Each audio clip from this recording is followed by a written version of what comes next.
제2장 구약의 제사제도 서론. 그리스도의 대제사장 봉사라는 풍성하고 심오한 주제를 탐구하려면 먼저 그것과 관련된 구약과 신약의 증거들을 고찰해야 한다. 그리스도인들에게 구약과 신약은 하나님의 계시에 해체될 수 없는 통일성을 이루고 있기 때문이다. 히브리서는 하나님께서 옛적의 선지자들로 여러 부분과 여러 모양으로 우리 조상들에게 말씀하셨다고 알려준다. 성경 메시지의 통일성은 동일한 한 분, 하나님께서 구약과 신약 시대의 사람들에게 말씀하셨다는 사실로 명확해진다. 성경의 저자는 역사를 통하여 다양한 인물과 수단을 통해 자신을 계시하고 결국엔 아들을 통해서 우리에게 말씀하신 오직 한 분 하나님이다. 그러므로 우리는 성경의 메시지에서 통일성을 기대할 수 있다. 성경 계시의 통일성은 성경의 한 분이신 구세주를 강조하는 사실에도 나타난다. 예수께서는 성경이 나에 대하여 증거한다고 말씀하셨고, 또한 그분은 모세가 오경에서 그분 자신에 관하여 썼다는 것을 분명히 하셨다. 심지어 아브라함도 이 구주가 오실 것을 알았으나 유대인들은 그의 정언도 거절했다. 그분께서는 엠마을로 가는 길에서 두 제자에게 성경을 열어 모세와 및 모든 선지자의 글로 시작하여 모든 성경에 쓴 바 자기에 관한 것을 자세히 설명하셨다. 결국 성경은 구원에 대한 오직 하나의 영원한 복음을 정언한다. 바로 이 복음이 이스라엘과 우리에게 선포된 것이다. 특히 바울은 그리스도를 믿는 믿음으로 말미암는 의가 항상 믿는 자들에게 구원을 위한 유일한 길이 되어 왔음을 나타낼 수 있었다. 하나님께서는 구약에서 메시아를 가리키는 예언과 상징과 표상들을 통해서 이 복음을 그분의 백성들에게 계시하셨다. 오실 구세주에 대한 기대는 예수 그리스도 안에서 그 성취를 보았다. 우리는 주님의 사업을 이해하기 위해서 구약과 신약의 정언의 귀를 기울일 것이다. 구속의 경륜이 펼쳐지면서 그분의 다양한 지혜를 점차로 드러낼 때 구약과 신약은 서로에게 빛을 비춰줄 것이다. 이스라엘 이전 시대의 제사제도. 제사는 성경의 신앙 및 종교의 기반을 이루고 있다. 흥미롭게도 이런 제사제도의 기원은 구약 어디에도 명확하게 명시되어 있지 않다. 제사가 처음 언급된 경우에도 제사를 드린 구체적인 이유가 제시되지 않고 기원의 이슈도 말하지 않는다. 이스라엘의 제사 제도가 야훼에 의해 그들에게 주어졌기 때문에 부족장들의 제사 제도의 기원이 하나님께 있다고 결론 짓는 것이 적절할 것이다. 에덴 동산 기사. 창세기 2장 3장에서 성소 신학과 결부된 구약의 용어와 개념들이 들어있고, 따라서 에덴 동산이 원형적 성소의 표상이었음을 암시한다고 지적되어 왔다. 이스라엘의 성소나 솔로몬 성전이 아직 없었기 때문에 에덴 동산을 성소, 성전이라고 부르는 것이 적합하지 않을 수 있지만 에덴 동산이 그 둘의 특징을 동시에 포함하고 있음이 분명하다. 이들 사이에 있는 유사점 몇 가지를 탐구하면 도움이 될 것이다. 1. 동향. 이 동산은 에덴 동산의 동편에 위치해 있었고 그것의 입구도 동편을 향해 있었던 것으로 보인다. 이런 내용은 입구가 동쪽을 향해 있었던 이스라엘의 성소와의 연관성을 암시한다. 동을 향하여 뜰 동편의 광도 50규빗이 될지며 문 이편을 위하여 포장이 15규빗이며 그 기둥이 셋이요 받침이 셋이요 문 저편을 위하여도 포장이 15규빗이며 그 기둥이 셋이요 받침이 셋이며 뜰문을 위하는 청색, 자색, 홍색 실과 가늘게 꼰 배실로 수놓아 짠 20규빗의 장이 있게 할지니 그 기둥이 넷이요 받침이 넷이며 동편에는 성소뜰은 광이 50규빗이었고 그 휘장은 세 부분으로 나뉘어 있었다. 입구 양편은 각각 15규빗으로 되어 있고 입구 자체의 광은 20규빗으로 되어 있었다. 어떤 의미에서 에덴 동산의 문은 입구보다 출구처럼 기능했지만 성소의 문은 동쪽에서 진입하는 입구였다. 이 수원.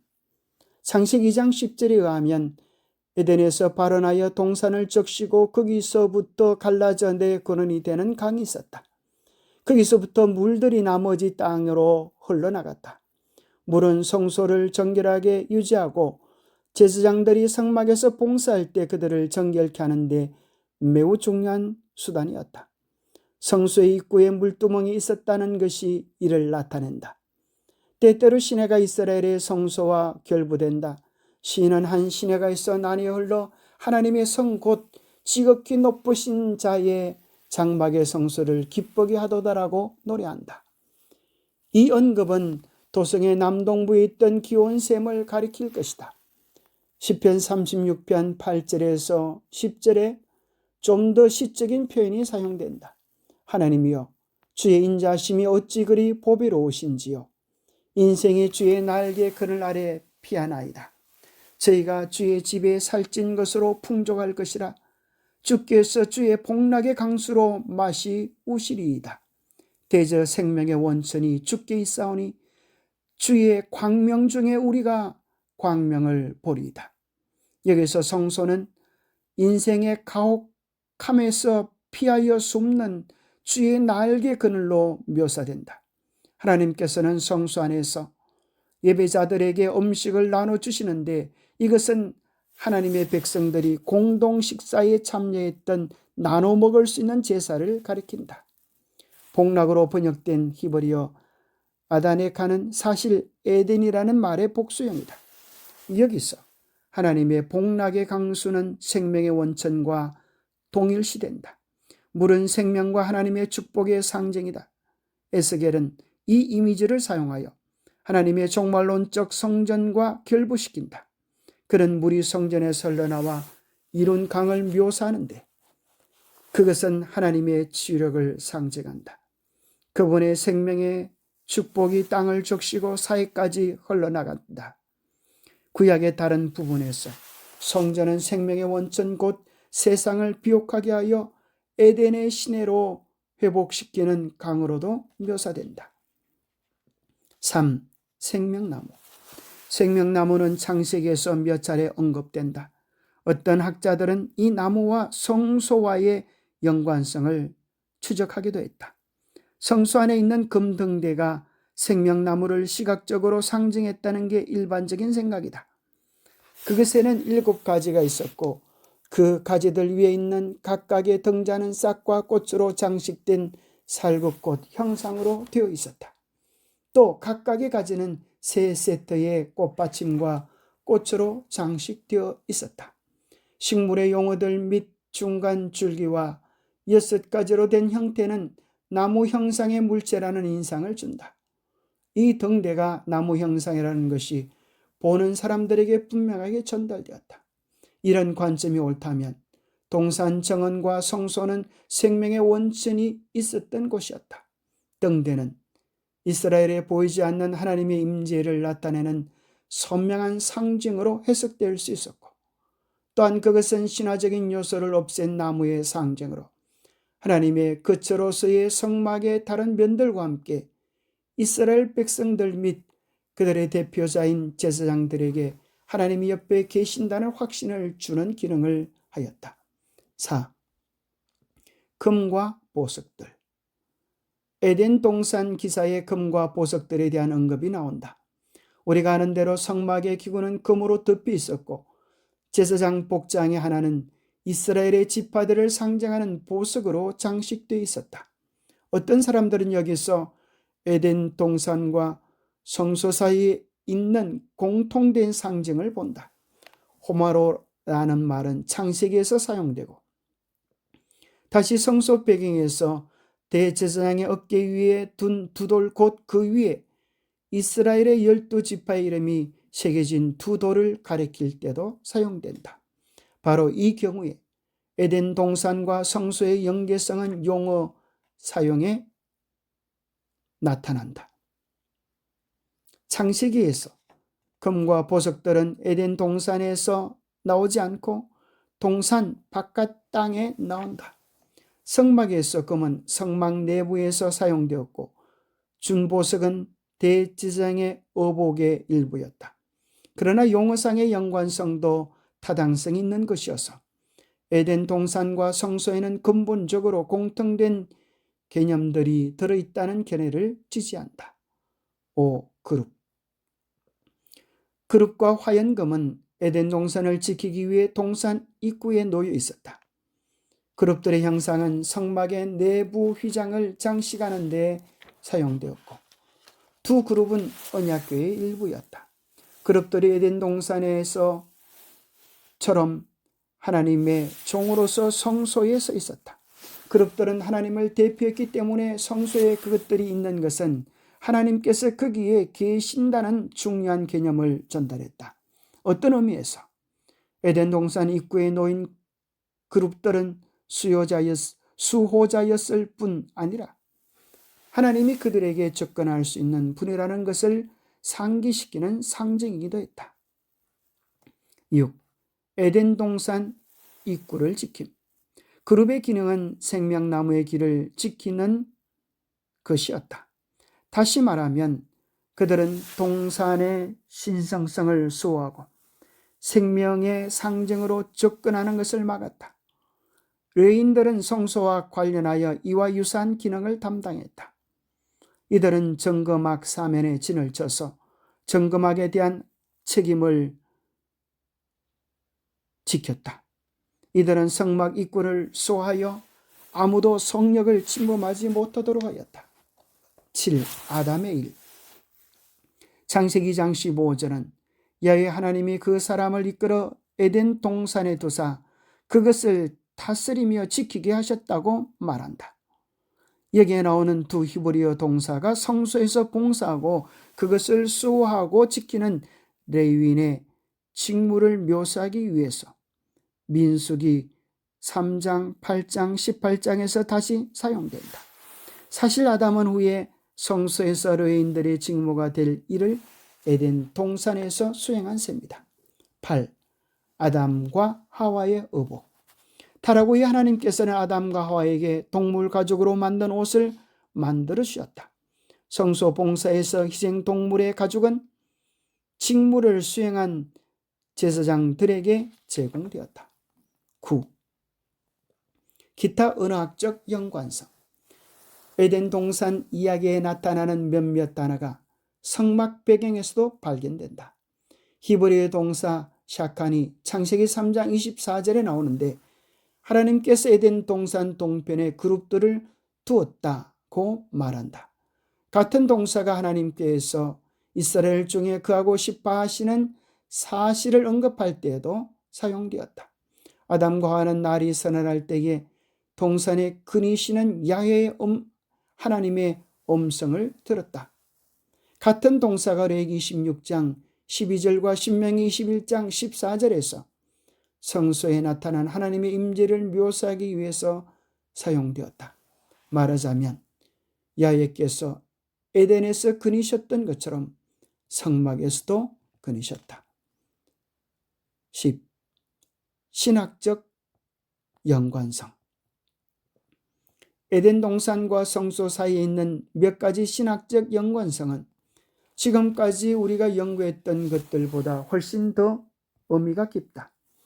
에덴 동산의 이야기에 표현된 개념들은 성소와 그 봉사에서 훨씬 더 확대된 국면으로 발전된다. 1. 하나님과 인간이 만나는 장소. 좀 더 신학적인 관점에서 에덴 동산은 하나님과 인간이 조화로운 관계 속에서 만나는 장소였다. 어떤 학자들은 에덴 동산에 나타난 하나님의 임재 및 신들의 정원에 관한 고대 근동의 이야기들에서 발견되는 몇 가지 다른 모티브들에 착안하여 에덴 동산이 하나님의 거소였다고 결론 지었다. 그러나 에덴 동산에 관한 성경의 기사는 그것이 하나님의 거소라기보다는 사람이 거하도록 하나님께서 만드신 장소라고 묘사한다. 에덴 동산은 하나님께서 창조하신 하나님을 위한 하나님의 은혜로운 선물로 이해되어야 한다. 그것은 하나님과 인간이 함께 만나는 장소였다. 우리는 동일한 개념을 이스라엘의 성소 배경에서도 찾을 수 있다. 성소도 하나님과 인간이 만나는 장소이다. 사실 성소는 그곳이 만남의 장소임을 가리키기 위해서 회막, 만남의 장막이라고 불렀다. 만남의 장소에서의 에덴 동산과 성소 사이에 있는 유사점을 살펴보면 몇 가지 의미 있는 차이점도 나타난다. 이 경우에는 에덴 동산과의 평행 관계가 딱 맞아떨어지진 않는다. 에덴 동산은 인간이 거기 거하도록 하나님이 직접 만드셨고 하나님이 그들을 방문했으며 그들 사이에는 완전한 조화가 있었다. 하지만 성소는 하나님이 거기 거하시도록 인간이 만들었다. 인간들이 거기로 가서 하나님을 만났고 그 방문의 목적은 하나님과 인간의 깨진 관계를 회복하여 보존하는 데 있었다. 이런 차이점들은 상당히 크다. 왜냐하면 에덴 동산은 죄와 죽음이 없는 낙원의 배경에서 있었던 하나님과 인간의 관계를 보여주고 성소는 동일한 관계를 죄와 죽음의 세계라는 배경에서 그리고 있기 때문이다. 하나님은 자신이 인간을 위해서 창조한 거처를 그들이 거부했기 때문에 성소를 통해서 그들 중에 거하시는 분이시다. 그들은 동쪽에서부터 새로운 에덴 동산인 성소로 들어오는 것으로 묘사된다. 아담과 하와가 에덴을 떠날 때 동쪽을 향해 걸어 나왔지만 이스라엘은 동쪽에서부터 성소가 위치한 서쪽을 향해 나아갔다. 동쪽은 성경에서 의미가 다양한 상징이다. 어떤 점에서 볼 때 그것은 모호한 의미를 지닌다. 그것은 선의 상징도 악의 상징도 된다. 창세기에서는 부정적인 의미가 우시하다. 가인은 야훼의 앞 동편을 떠나 나가 에덴 동편 노 땅에 거하였다. 동편은 하나님으로부터의 이탈을 가리키는 상징으로 인간이 하나님께 등을 돌리고 그분께로부터 멀어지는 것을 나타낸다. 이들은 어디로 가는가? 동편은 속박과 압제, 우상 숭배의 장소이다. 내가 너를 동방 사람에게 기업으로 붙이리니 그들이 내 가운데 진을 치며 내 가운데 그 거처를 베풀며 내 실과를 먹으며 내 젖을 마실지라. 야훼의 전문 앞 현관과 제단 사이에서 약 25인이 여호와의 전을 등지고 낮을 동으로 향하여 동방 태양에 경배하더라. 에스겔 8장 16절. 동쪽에서 돌아오는 것은 순종하는 마음으로 하나님께 돌아오는 것을 상징한다. 아브라함이 주님께 부르심을 받았을 때 하나님께 순종하여 동쪽 하란을 떠나 서쪽 가나안 땅을 향해 갔다. 동쪽은 야훼께서 그분의 백성을 구원하기 위해서 나가는 곳이다. 에스겔은 하나님께서 성전을 떠나 그분의 백성들과 함께 있기 위하여 그들이 있는 동쪽 포로의 땅으로 나가시는 것으로 묘사한다. 야훼의 영광이 그룹에서 올라 성전 문 지방에 임하니 구름이 성전에 가득하여 야훼의 영화로운 광채가 뜰에 가득하였고 그곳으로부터 먼저 하나님의 병거 보좌가 성전 동문으로 이동한 다음 도성 동쪽에 있는 산으로 갔다. 야훼께서 성전을 떠나 바벨론으로 향했다. 그러나 그분은 적기에 그분의 백성들을 포로의 땅에서 서쪽에 있는 그분의 땅과 성전으로 돌이킬 것이었다. 구원이 동쪽에서 그들에게 올 것이었다. 하나님께서 그들을 구원하기 위하여 동쪽에서부터 그분의 종을 일으킬 것이었다. 또 하나님께서 그분의 백성들의 대적들을 쳐부수기 위하여 동쪽으로 나아갈 것이기 때문에 동쪽은 구원의 상징도 된다. 그분은 동쪽에서부터 성전으로 돌아와 그분의 백성들과 거할 것이었다. 신약에서 그리스도의 오심은 동편에서 나서 서편까지 번쩍이는 번개처럼 묘사되었다. 아담과 하와는 에덴 동산을 떠나 동편으로 나갔다. 성막은 이스라엘 백성들에게 동쪽에서부터 하나님께로 나아갈 수 있는 기회를 제공하였다. 그들은 성소로 돌아올 때마다 에덴에서 누렸던 하나님과 인간의 조화 및 하나됨이라는 원초의 경험을 회복할 수 있었다. 그것은 구속 곧 재창조의 행위였다. 이 하나님의 사법적 행위. 에덴 동산에서 하나님께서는 아담과 하와의 문제로 법적인 행위를 나타내셨다. 학자들은 창세기 3장 11절 20절에 소송 법적인 절차 재판의 장면이 있다고 본다. 이 장면에서 하나님은 이 부부가 저지른 죄를 신문하는 검사처럼 기능한다. 이 이야기는 사법적 절차의 행위의 절차를 차례대로 따른다.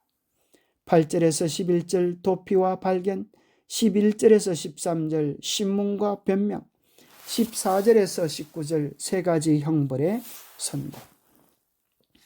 신문의 절차가 있음을 주목하는 것이 중요하다. 하나님께서는 범한 죄의 성격과 이유를 조사하는 질문을 하신다. 다시 말하면 이 이야기에 하나님께서 증거를 살피시고 분석하는 일종의 조사 심판 국면이 들어있다. 질문은 명백하다. 하나님께서 사건을 이미 알고 있었는가? 그렇다면 왜 조사가 필요했는가?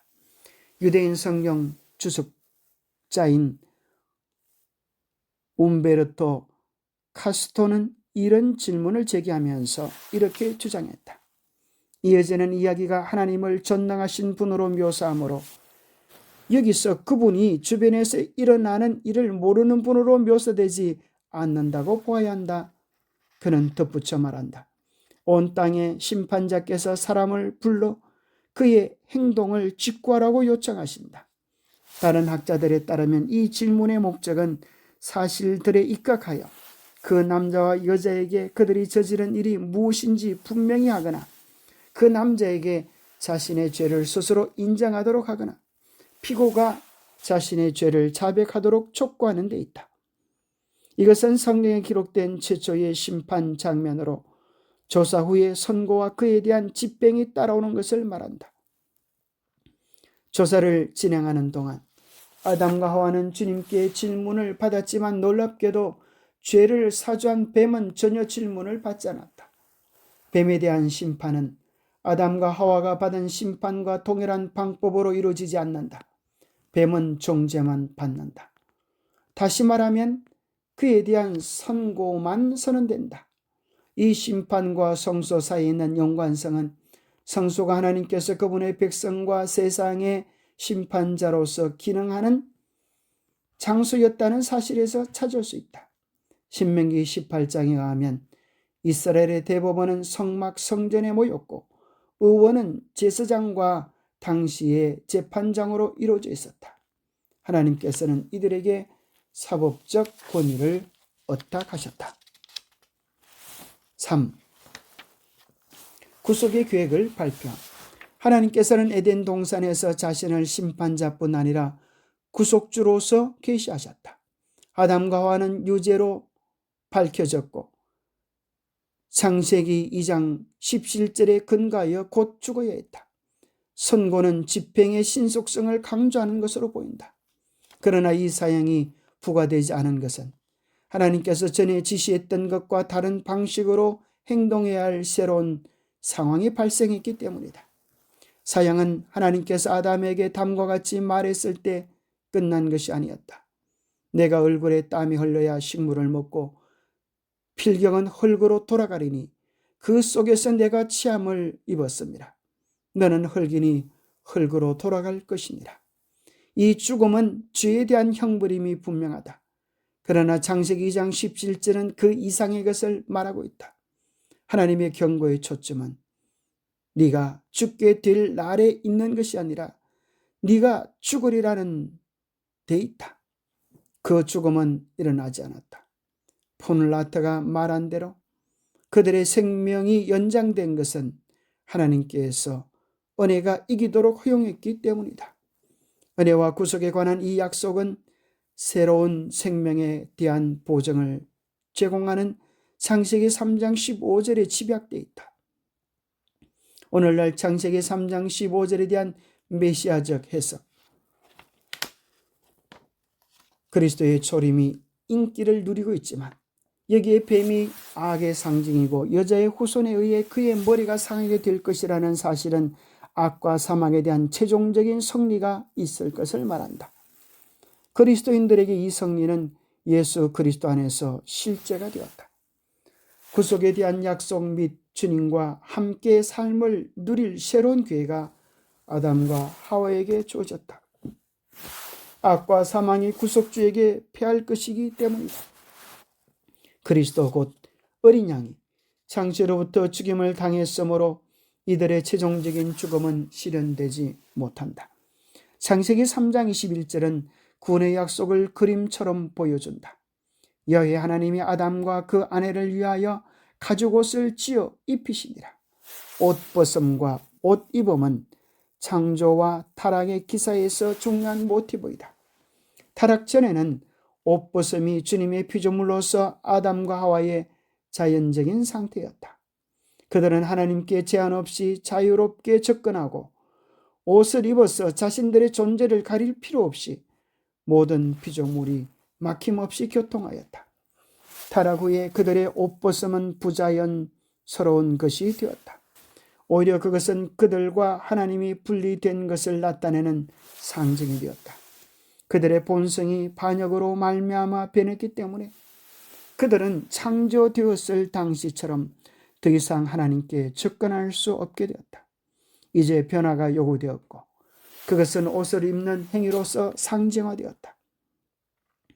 하나님께서는 옷벗음에 대한 아담과 하와의 궁여지책 곧 무화과 나무 잎으로 몸을 가리는 행위를 받아들이지 않고 짐승의 가죽으로 옷을 지어 그들을 입히셨다.